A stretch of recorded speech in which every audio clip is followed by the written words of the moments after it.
Como foi a saída para você do campo de concentração e como foi reencontrar o seu pai?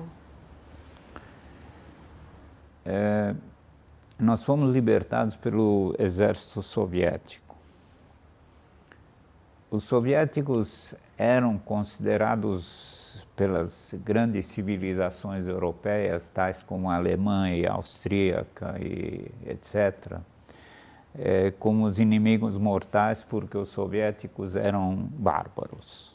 Para eles eram bárbaros. Eu não tive essa experiência, e obviamente ninguém que foi libertado em Terezin teve essa experiência. Eles entraram no campo com tanques e com caminhões e com... não eram jipes, mas eram veículos menores e distribuíam comida. O que significou provavelmente que algumas pessoas que poderiam ter morrido não morreram. Mas uma coisa que eu me lembro nitidamente é que um desses soldados me deu alguma coisa que eu descobri que era chocolate, só que eu não sabia o que era chocolate. A minha mãe teve que me explicar o que era chocolate. Foi a primeira vez na minha vida que eu comi chocolate. Desde então não parei. E eles foram muito decentes. Apesar que eles também tinham limitações, você pode imaginar a logística que era necessária durante uma guerra que se expandiu pela Europa toda.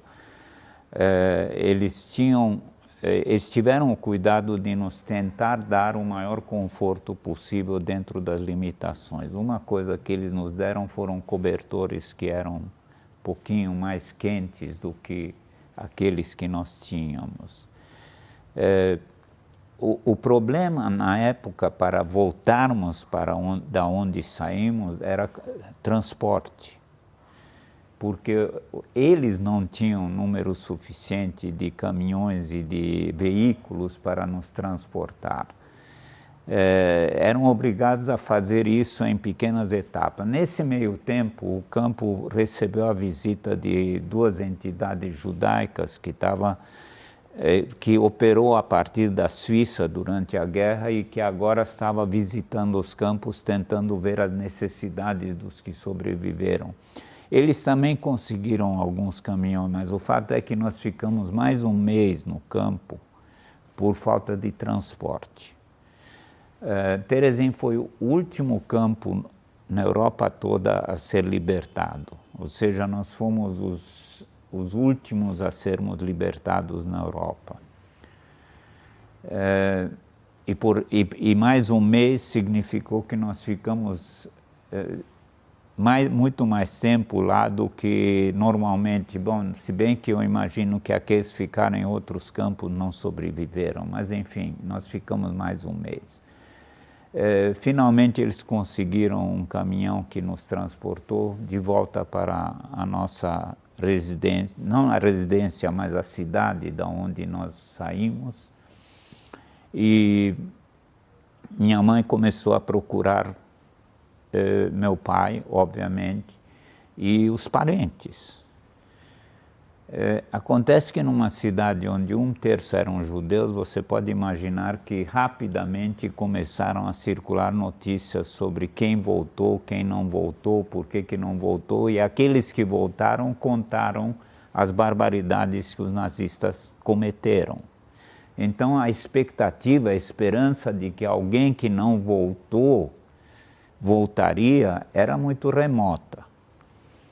O pior foi de que um primo do meu pai, que esteve com ele na Alemanha, num campo de concentração na Alemanha, ele sobreviveu e voltou e nos procurou.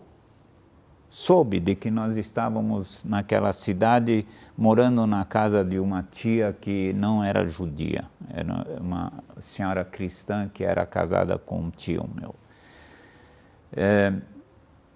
E ele disse: olha, Elizabeth, minha mãe se chamava Elizabeth, Elizabeth, sinto muito, mas o teu marido morreu. Bom, como descrever uma cena dessas, eu não poderia descrever, porque sinceramente não me lembro disso, mas eu posso imaginar que a minha mãe deve ter se sentido destroçada. E ele contou a seguinte história, de que os alemães, e isso é histórico, os alemães, apesar que estavam perdendo a guerra, e apesar de que já não poderiam mais praticar as barbaridades que eles conceberam para matar todos os judeus, eles decidiram evacuar os campos. Então, quando exércitos se aproximavam, os alemães avançavam para dentro da Alemanha. Isso se chamavam marchas da morte. Não sei se vocês ouviram falar disso, mas de Auschwitz também houve uma marcha da morte. E meu pai participou dessa marcha da morte, só que estava extremamente fraco. Ele tinha 42 anos de idade e 43 quilos quando chegou em casa. Você pode imaginar o que é um adulto de 42 anos com 43 quilos. Eu não reconheci meu pai, isso minha mãe me contou. E durante algum tempo eu não conseguia me aproximar, porque para mim era uma pessoa estranha. Mas o que aconteceu, na verdade, foi o seguinte: essas marchas da morte eram colunas de 5 pessoas e na frente 5 e 5 e 5, e ao lado deles iam os soldados da SS. A ordem que eles tinham foi a seguinte: se uma pessoa tentasse fugir, sentisse mal, ou caísse, ou qualquer coisa que prejudicasse o andamento dessa coluna, os soldados deveriam matar essa pessoa. Meu pai desfaleceu de fraqueza e o soldado deu um tiro nele. Acertou a clavícula dele. Mas para ele estava, provavelmente, eu imagino, meu pai estava sangrando, deitado no chão, ao lado da estrada, e a coluna tinha que andar. Então, deixaram meu pai lá. Meu pai agonizou 3 dias naquele lugar, inverno. Por ele foi libertado em janeiro. Quando uma ambulância da Cruz Vermelha polonesa, que estava fazendo acompanhamento dessas colunas, porque sabiam que de vez em quando uma pessoa sobrevivia e então poderiam ajudar, acharam meu pai e internaram ele depois num hospital da Polônia, onde ele ficou um certo tempo. Ele levou 3 meses para voltar daquele hospital para a cidade onde nós estávamos. E foi assim que nós nos reencontramos. Meu pai, quando chegou, obviamente, a primeira coisa que ele tentou saber era o que aconteceu com a família. Tanto a família da minha mãe como a família dele, a grandíssima maioria foi exterminada. Isso levou algum tempo para se saber que se as pessoas não voltavam, significava que não voltariam mais, certo? E ele uma noite me disse: filho, eu já estava na época com 8 anos e meio, ele disse: filho, eu decidi que eu não vou morar num continente de assassinos, nós vamos embora. Eu falei: papai, nós vamos embora para onde? Ele falou: não sei, mas nós vamos embora. Ele tentou de todas as maneiras possíveis. Nesse meio tempo, a Tchecoslováquia voltou a existir. Obviamente, os aliados devolveram o território para os tchecos. Meu pai ia para Praga com frequência, visitando embaixadas e consulados, e todos os países fecharam as portas aos judeus, todos, sem exceção, europeus e não europeus. Isso é histórico e está documentado, que até 1949 os judeus não conseguiam sair da Europa, porque os países que poderiam acolhê-los não permitiam. Ele conheceu uma moça no consulado brasileiro, que não era judia, mas era casada com um judeu. E eles ficaram, obviamente, não digo amigos, mas vamos dizer, estabeleceu-se uma relação de afeto, de pena, não sei, entre ela e meu pai. E ela sempre dizia, meu pai foi várias vezes para o consulado brasileiro, dizia assim: Alexandre, sinto muito, mas a política brasileira não mudou nada. Na última vez que meu pai visitou o consulado, ele disse: Alexandre, tem uma boa notícia para o senhor. Talvez eu consiga lhe arrumar os vistos, mas eu preciso de 2 documentos. O primeiro é que o senhor comprove que o senhor e a sua família não são judeus.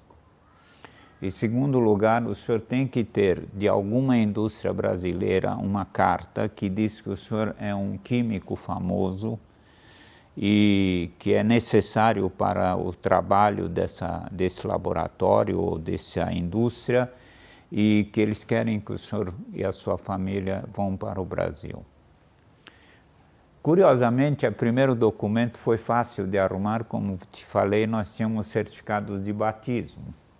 Então, esses serviriam para a finalidade. O problema era essa carta. E aí vem uma história também maluca, que eu nem sei te explicar como, mas minha mãe lembrou. Quer dizer, que ela lembrou não é tão estranho, mas o que veio a acontecer, que para mim é quase inexplicável. Ela lembrou que uma prima dela imigrou ao Brasil antes da guerra, anos 20 ou 30, início dos anos 30, e casou aqui com um senhor judeu. Mas eles não mantinham correspondência, ela só sabia que havia uma pessoa da família dela que foi ao Brasil. O estranho e incrível é como que a minha mãe descobriu o endereço dessa pessoa. Não sei explicar. O fato é que eles se corresponderam e o marido dela conseguiu esse documento. Agora imagine você que não havia WhatsApp, não havia Facebook, não havia internet, e as cartas levavam mais ou menos 2 meses para ir e 2 meses para voltar, aproximadamente. Imagina a troca de correspondência que houve entre eles, né? E dessa maneira nós viemos ao Brasil. Essa é a história da nossa vinda ao Brasil.